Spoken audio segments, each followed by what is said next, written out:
Kabupaten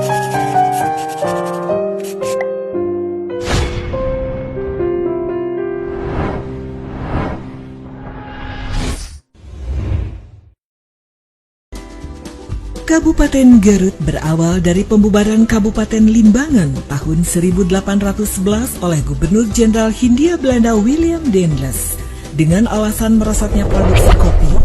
Pada tanggal 16 Februari 1813, Letnan Gubernur Hindia Belanda Raffles membentuk kembali wilayah Kabupaten Limbangan yang beribu kota di Suci. Akan tetapi, kota Suci terlalu sempit untuk sebuah kabupaten.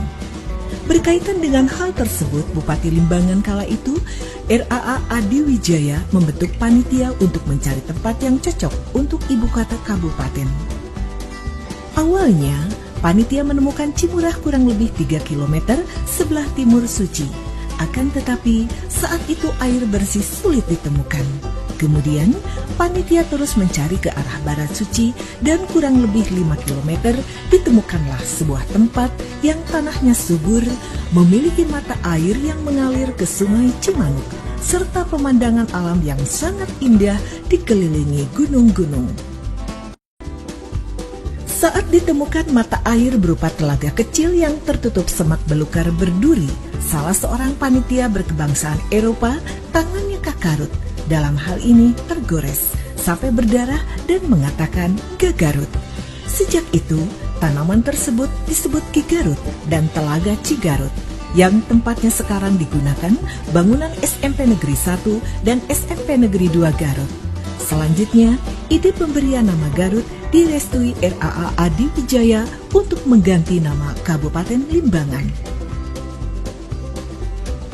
Tugu ini sebagai tanda peletakan batu pertama pada tanggal 15 September 1813 untuk membangun sarana dan prasarana ibu kota seperti rumah tinggal, pamengkang, gedung pendopo, kantor asisten presiden, masjid agung, alun-alun, Babanjong.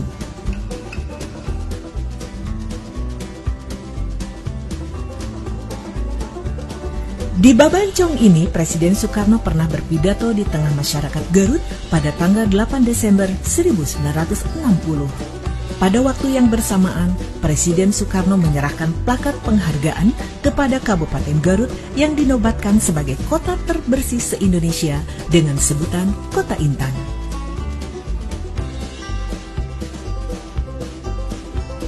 Pada masa kolonial, Garut memiliki lambang daerah yang menitik beratkan pada gambar 2 ekor harimau, keris, dan sebuah mahkota. Kemudian, pada tahun 1981, seiring dengan terbitnya Peraturan Daerah Nomor 9 tahun 1981 tentang lambang daerah pun berubah hingga saat ini. Dalam perda itu disebutkan bahwa lambang daerah menggambarkan nilai-nilai potensi alam wilayah Kabupaten Garut. Bupati yang menjabat di Kabupaten Garut dari masa ke masa, RAA Adi Wijaya, Raden Tumenggung Kusumadiningrat, Raden Adipati Surya Natakusuma, Raden Adipati Arya Wiratanudatar.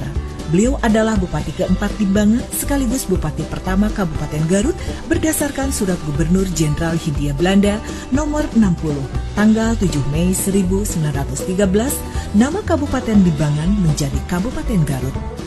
Bupati RAA Wiratanudatar menikah dengan Raden Ayu Lasminingrat, putri dari Raden Muhammad Musa, penghulu Kabupaten Garut.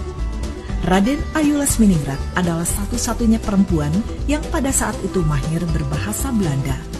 Tahun 1912, Raden Ayu Lasminingrat mendirikan sekolah istri yang kini bangunannya digunakan sebagai SDN Ranggalawe.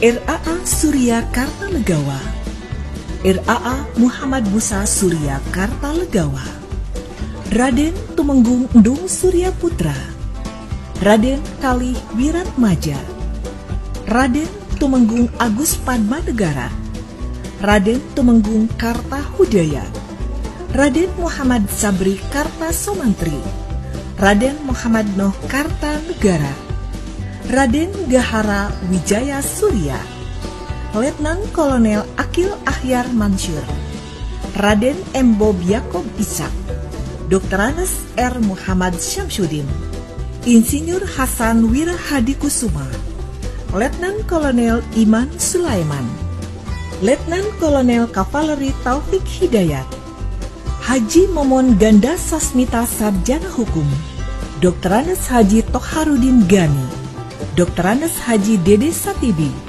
Haji Agus Supriyadi Sarjana Hukum, Memo Hermawan, Haji Aceng HM Fikri SAG, Haji Agus Hamdani GS SPDI, Haji Rudi Gunawan SHMH MP. Dengan dipaparkannya sejarah pemerintahan Kabupaten Garut ini, kami berharap semua masyarakat mengetahui serta mengenang bagaimana kabupaten kita tercinta terbentuk dan akan terus merasa bangga sehingga mampu menjaga dan melestarikannya.